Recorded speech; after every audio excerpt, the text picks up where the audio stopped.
Most global capitals design their geography to make a very specific point. You are small, and the state is massive. Paris confronts you with towering Haussmannian stone and radial avenues meant to project absolute authority. Washington, D.C. builds Greco-Roman fortresses, isolating its lawmakers behind motorcades and heavy security details. And then you arrive in Bern. Instead of a modern political nerve center, the historic core looks like a medieval settlement frozen in time, perched on a narrow sandstone ridge and wrapped by the fast-moving waters of the Aare River. Bern exists within a constitutional paradox. Legally, it is not the capital of Switzerland. When the modern Swiss state formed in 1848, naming an official capital was considered too divisive.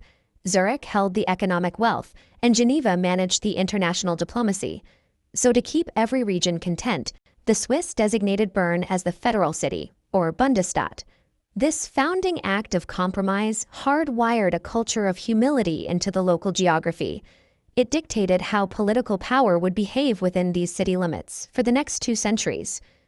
Walk the streets here today, and you will notice a distinct lack of political theater.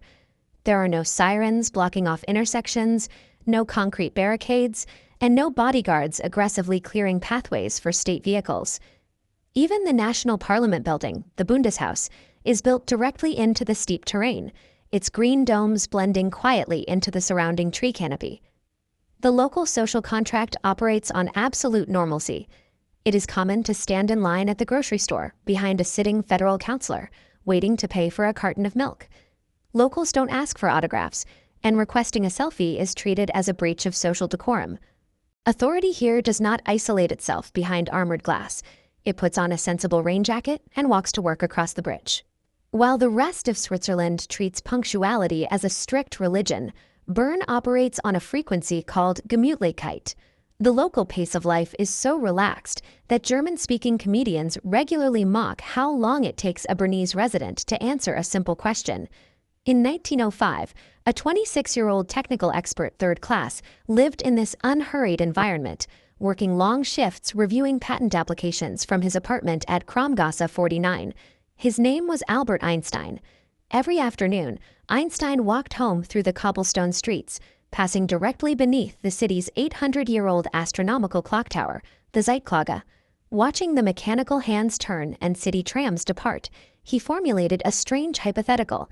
If a tram traveled away from that clock at light speed, what happens to the perception of time?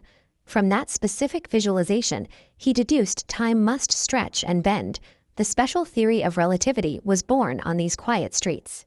This breakthrough in modern physics was a direct result of the mental space provided by Bern's slow, deliberate pace. Bern's physical layout matches its eccentric history.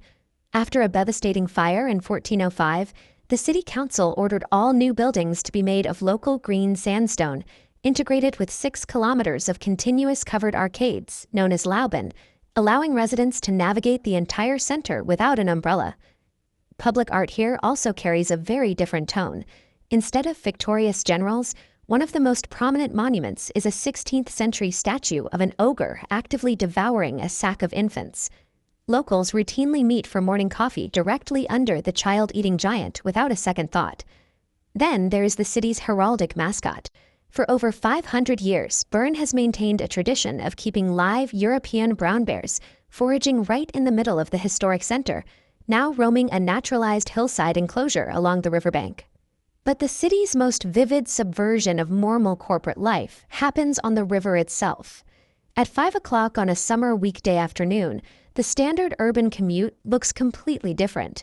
Thousands of office workers and politicians walk down to the concrete steps and strip off their business attire, pack their laptops into waterproof bags called Wickelfische, and jump into the freezing alpine current, drifting downstream at speeds up to 3 meters per second.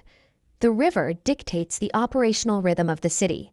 Local radio stations broadcast the precise water temperature throughout the day, and when it hits 19 degrees Celsius, meetings get quietly rescheduled. Nature outranks commerce in the local hierarchy. Walking along the cobblestones, you will see the heavy wooden trapdoors built diagonally into the pavements.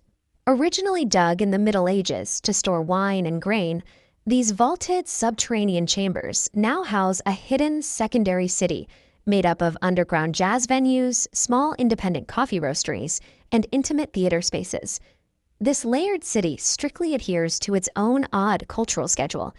Every November, the entire town wakes up at 4 in the morning to flood the streets with over 50 tons of braided onions for the traditional Zwiebelmerit market, celebrating with mulled wine and confetti.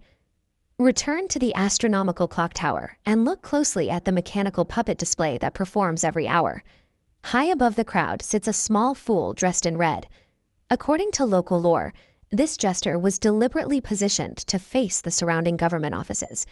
It serves as a quiet, mechanical reminder ringing out across the decades. Mortal authority is fleeting, and self-importance is absurd.